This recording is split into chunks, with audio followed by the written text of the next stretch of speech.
Well, Happy New Year, everybody. This is Graham here at therecordingrevolution.com. I wanted to throw out a quick mixing video for you before the year's up. Today, I want to look at global effects. And what I mean is effects that you're probably going to use on multiple tracks in a mix. So, for instance, you may be wanting to throw a reverb on your snare drum, maybe on the vocal as well, and maybe on some of the guitars, or maybe it's delay. You want some cool delay that's locked to your click on the lead guitar, but you end up wanting to use it on the vocal later in the song. Well, instead of going to each track and finding its individual channel, let's say, the snare right here, and putting an actual reverb plugin on that track, instead of doing that, you can set a global effect on an aux or an available bus, depending on what your DAW calls it. And what I mean is, you don't put an effect right on the track. You put it on this extra track that you can then send multiple tracks to. Let me show you a very common example. This is helpful for two reasons. One, makes mixing simpler. Two, it frees up CPU power if you're running a native DAW, which most of us are. So let's take a look at that really quickly. Big example in this song, this is an instrumental track, is Reverb.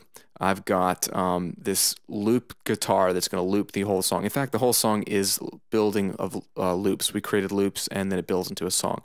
And everything was kind of recorded dry except for these stomps and claps. So listen to the stomps and claps by themselves.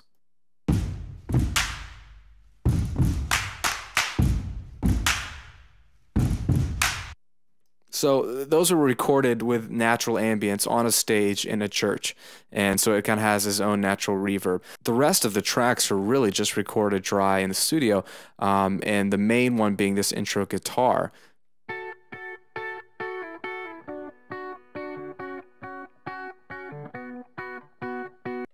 So it's a doubled guitar part. And what I wanted to do was really throw some reverb on this guitar. But I know I'm also going to throw this reverb on all sorts of other things in the song. So instead of going to putting actual reverb on these intro guitars, you can see I already have this set up here, but I have a send. And so let me turn these off.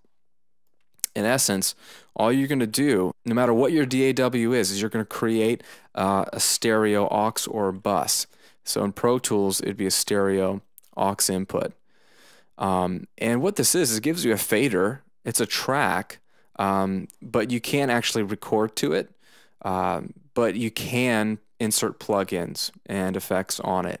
And so it's a holding place. If you can imagine a live traditional mixing console, you would have an effects send. You'd have a place where you could insert a reverb, and it would be plugged in somewhere to your console, and you would know to send via the mixer multiple tracks into that reverb and back out to the main mix so you can hear it affected.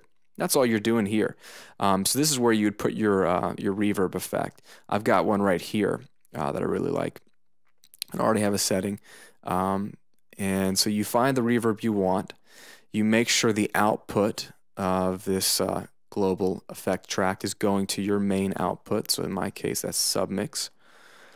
And then you give it an input. And so what you want to do is find a stereo or mono bus that's available. Basically a internal routing to this track. So I'm going to take bus 11 and 12. That looks available. There's nothing on it. And what I'm going to do is call this reverb. So far I've got nothing really happening other than I have a reverb instantiated on an aux track and the routing is set up, but nothing is going to it. If I play the guitar again at the beginning, it's still going to be dry.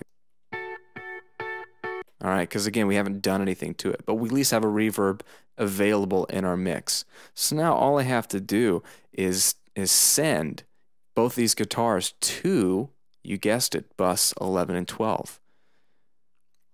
And in essence, it's just going to give me a fader of how much of this guitar do I want to send to the reverb. I'm going to copy this send so that since this is a doubled part, both of them are going to the same reverb equally. And let me show this to you. It's too many tracks here in Pro Tools, so let's see.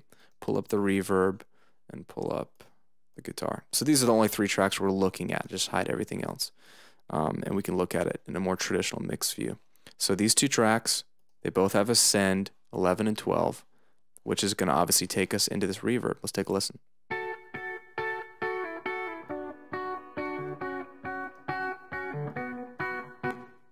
You hear that? So if I mute the reverb, yeah, so it's small and sounds like it's recorded in a studio. There's no real ambience to it. It's just a dry, dead sound. But now, with just one reverb effect, I'm sending two tracks to this reverb.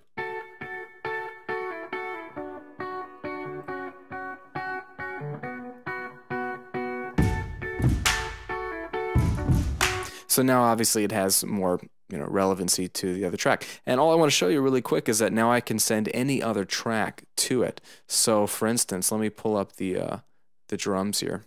In essence, I've got all these drums, and if you look at my drum sends, I've actually got snares, toms, even the kick a little bit, sending to DR verb, drum verb, which is this other verb I already had set up. So I'm going to mute this original one. And in essence, now I can take my guitars and send them to the exact same thing. This is what I had set up originally. So I just wanted to show you how I built the track. But in essence, this drum verb track has the verb on it, and everything is sent to that, so they can all have that same sound.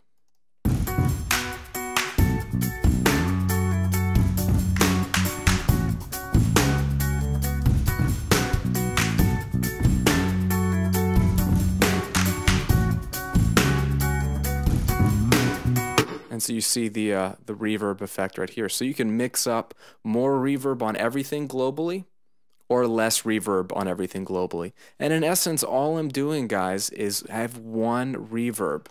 One reverb. So that means it's just one time that my computer is having to use the power to have that reverb active. And I'm being able to take advantage of that one reverb on my guitars and on multiple drum tracks just by using sends. And that's where you can mix in on a track per track basis how much reverb you want on that track. So global effects, you can see how this simple technique opens up the door to almost anything you can imagine. Next time you do a mix, try to use global effects. Use an available aux or bus or however your DAW calls it, and then start sending tracks to it instead of putting an effect right on, okay? So again, this is good for things like reverbs, delays, things like that. Again, this is Graham at therecordingrevolution.com, and let me be the first to say Happy New Year. Looking forward to a lot of new content in 2011. Thanks for subscribing to the channel. Thanks for checking this out on the blog. You guys have a great day.